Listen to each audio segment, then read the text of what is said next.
Thomas meninggal karena dihujani dengan tombak. Namun sebelumnya dia sempat dilempar ke dalam perapian, tetapi ia tidak meninggal.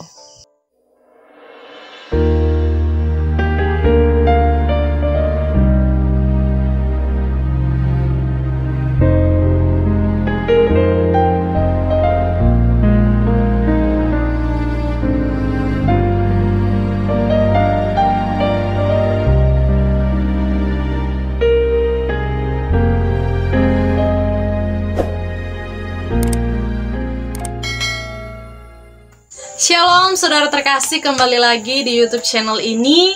Di video kali ini kita masih membahas tentang ke-12 murid Tuhan Yesus. Dan kali ini kita akan membahas murid yang bernama Thomas. Thomas. Nama Thomas dalam bahasa Yunani adalah Thomas, berasal dari bahasa Ibrani Tom yang dalam bahasa Aram disebut Toma yang artinya anak kembar. Injil Yohanes 3 kali memakai terjemahan Yunaninya, yakni Didymos atau Didymus.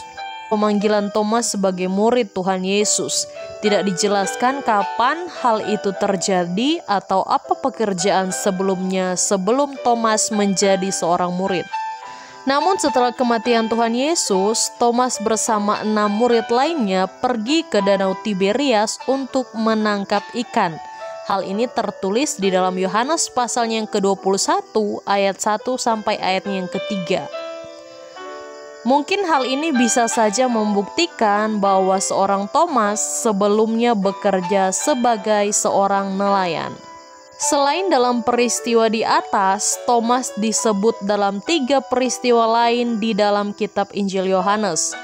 Pertama, ketika Tuhan Yesus hendak kembali ke daerah Yudea, murid-muridnya memperingatkannya agar ia tidak kembali ke sana, sebab masyarakat setempat benci kepadanya. Lalu Thomas berkata, "Marilah kita pergi juga untuk mati bersama-sama dengan dia." Hal ini tertulis dalam kitab Yohanes pasal 11 ayatnya yang ke-16. Yang kedua, Thomas bertanya kepada Tuhan Yesus kemana ia akan pergi tatkala ia mempersiapkan murid-muridnya perihal kepergiannya kepada Bapanya. Dan yang ketiga, peristiwa yang membuatnya terkenal yakni ketidakpercayaannya bahwa Tuhan Yesus sudah bangkit pada hari yang ketiga. Pada saat Tuhan Yesus menampakkan diri kepada murid-muridnya, Thomas pun tidak ikut hadir.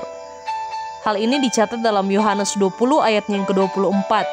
Namun tidak diceritakan mengapa Thomas tidak hadir pada saat itu.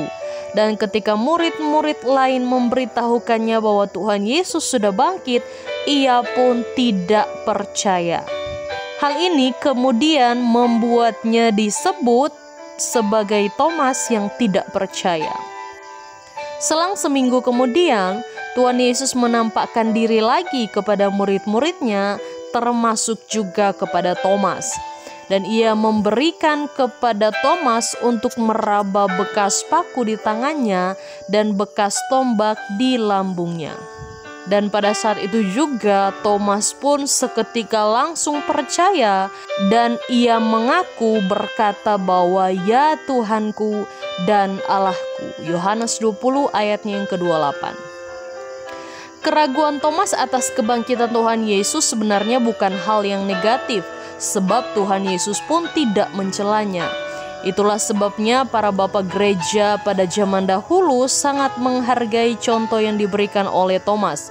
Misalnya Agustinus, 354-430 Masehi, ia mengatakan tentang Thomas bahwa ia telah meragukan agar kita bisa percaya.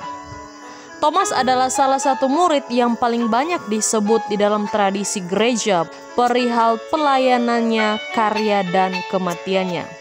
Namun tradisi yang paling bisa dipercaya adalah yang menyebutkan bahwa Thomas menjadi misionaris di India.